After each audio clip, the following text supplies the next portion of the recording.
ఆడవాళ్ళుగా పుట్టి మగవాళ్ళుగా మారినోళ్ళు, మగవాళ్ళుగా పుట్టి ఆడవాళ్ళుగా మారినటువంటి వాళ్ళు.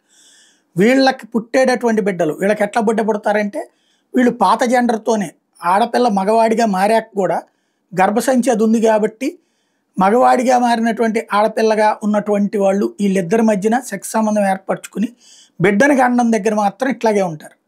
ఇద్దరు సెక్స్ మార్పిడి అటు ఇటు చేయించుకుని ఉంటారు. కానీ ఇక్కడ ఈ పని జరుగుతూ ఉంటది.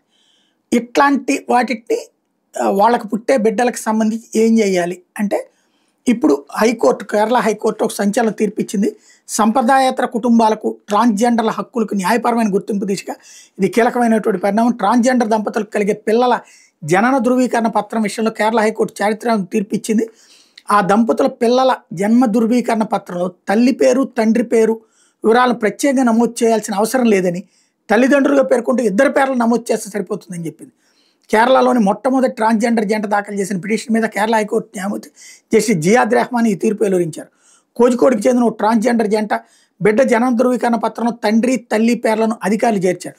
ట్రాన్స్ మెన్గా మారినటువంటి జహద్ని తల్లిగా, ట్రాన్స్ ఉమెన్గా మారిన జియా పాపల్ని తండ్రిగా పేర్కొన్నారు. లింగభేదాన్ని స్పష్టం చేస్తున్న ఈ తీరు తమ వాస్తవిక పరిస్థితిని ప్రతిబింబించడం లేదని, ఆధారపత్రాలతో సహా పలు విషయాల్లో ఇది గందరగోళానికి కారణమవుతుంది ట్రాన్స్‌జెండర్ జంట అభ్యంతరం తెలిపింది. సవరించాలని కోరినప్పుడు కోజికోడ్ కార్పొరేషన్ తిరస్కరించడంతో కేరళ హైకోర్టును ఆశ్రయించారు. తల్లిదండ్రులు అనే కాలంలో తల్లి, తండ్రి పేర్లను ప్రత్యేకంగా ప్రస్తావించకుండా వాళ్ళిద్దరి పేర్లని చేర్చాలనేది డిమాండ్. దీన్ని హైకోర్టు ఏకసభ్య ధర్మాసనం ఆమోదించింది. 5 ఏళ్లుగా సహజీవనం చేస్తున్న ట్రాన్స్‌జెండర్ జంట జియా పావెల్ జహార్ద్ హార్మోన్ థెరపీ ద్వారా 2023 ఫిబ్రవరి 8న మొదటి బిడ్డకి జన్మనిచ్చారు. చిన్నారికి సబియా సహద్ అని పేరు పెట్టారు. హైకోర్టు తీర్పు దేశంలో స్వలింగ సంపర్కులు, గే తదితర ఎల్‌జీబీటీక్యూ వర్గానికి భారీ విజయంగా పేర్కొన్నారు. చిన్నారుల జన్మ ధృవీకరణ పత్రంలో ఇప్పటివరకు తల్లి, తండ్రి అంటూ విడివిడిగా 2 పేర్ల నమోదుకి అవకాశం ఉండేది. తాజా తీర్పుతో తల్లిదండ్రులు అని కొత్తగా చేర్చాల్సి వస్తుంది.